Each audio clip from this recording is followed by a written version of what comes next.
O Felipe Croix, que vem com a gente, ele fez a reportagem ontem, do caso, né, revoltante que nós acompanhamos, né, Felipe, da situação envolvendo aquela menina vítima de um abusador, é o Pipoca, como era conhecido, né, o Dulcimar Grando.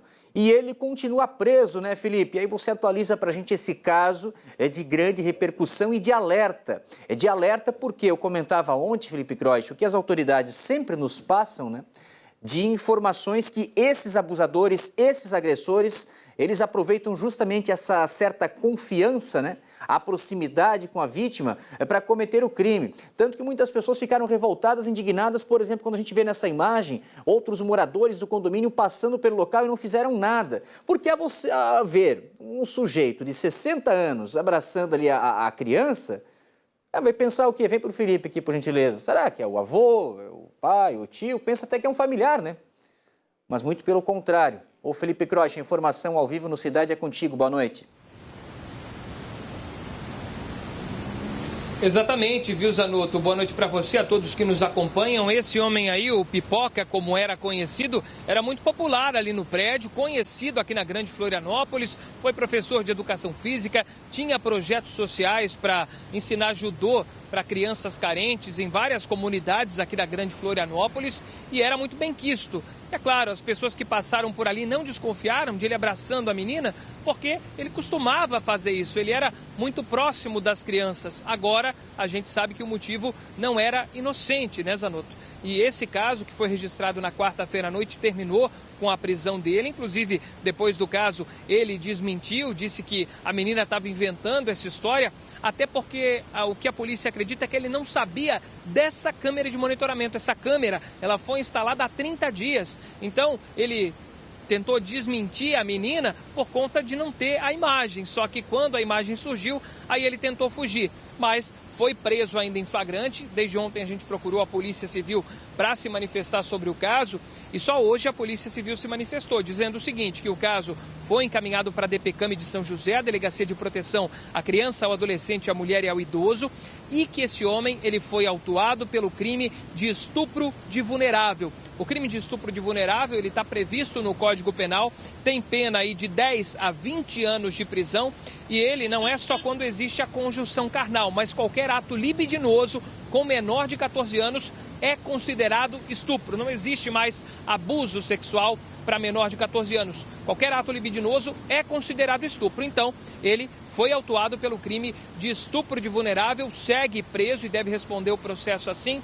Ele está no presídio aqui da Agronômica, né, na penitenciária da Agronômica em Florianópolis. Para você lembrar um pouco dessa história, ontem a gente conversou com a mãe dessa menina de apenas 10 anos que foi vítima desse homem, o Dulcimar Antônio Grando, de 60 anos, e você vai ouvir agora o que ela relatou, do que a filha contou para ela.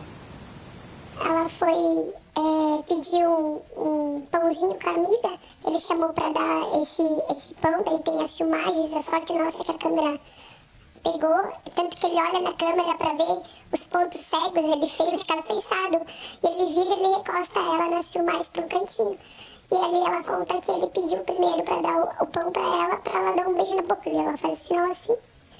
E ela ficou estranhando, né, porque ele é daqui, e de repente ele pega e começa a abraçar ela e beija ela na boca. Ela disse pra mim, mãe, ele botava a língua dele dentro da minha boca, ele encostava o rosto no meu, ele passava a mão na minha cintura, ele pegou na minha e daí tem uma hora que tem um banheiro do lado, trancou a porta por dentro e ali ele continuou aliciando ela.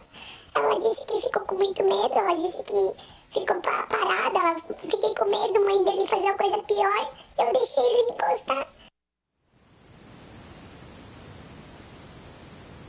Bem, a mãe relatou também que a filha contou que essa foi a única vez que o Dulcimar fez isso com ela e a importância, né, de conversar com os filhos, porque assim que o caso aconteceu, ela contou diretamente para os pais na mesma hora. E por isso a importância, né, de conversar com os filhos sobre esse tipo de coisa. Bem, vale ressaltar também, né, como eu disse, o Dulcimar, ele é professor de judô, tinha projetos sociais e era membro de algumas federações. E já foi protocolado o pedido de exclusão dele dessas federações, a Federação Brasileira e a Federação Catarinense de Judô e também da FEISPORT. Esse protocolo já foi feito e agora, nos próximos dias, deve ser analisado para que ele seja excluído de todas essas federações. Vale ressaltar também, Zanotto, que em 2010 já tinha uma denúncia quando ele era professor de Educação Física do Instituto Estadual de Educação, maior escola aqui de Florianópolis, onde ele já tinha assediado alunas, chamando as alunas que ele dava aula ali de gostosas e pedindo para que elas fossem, por exemplo, de calça leg. Bem, é claro que a polícia também pede para que outras pessoas que podem ter sido vítimas do Dulcimar Grando, o Pipoca, que registrem boletim de ocorrência. Até mesmo lá no prédio, a gente sabe que tem relatos de mulheres que já tinham sido assediadas por ele, por exemplo, no elevador, com palavras de baixo calão, com olhares de intimidação dentro do elevador. Quando ele estava sozinho com essas mulheres, é importante que elas também façam esse registro de boletim de ocorrência. Zanotto, volto contigo no estúdio. E o Felipe vai continuar acompanhando esse caso, né? Possivelmente na segunda-feira, na próxima semana, o Felipe vem com mais informações, porque há essa expectativa, como você destacou, né, Croix, é que outras vítimas, a partir agora dessa situação, da prisão dele, também possam ter esse ato, né, de coragem, procurar a polícia e relatar se sofreram abusos também nesse passado, né, desde 2010 até agora. Estamos falando de um intervalo de 15 anos. Obrigado, Felipe Croix, pelas suas informações. Daqui a pouco ele retorna com outra participação ao vivo.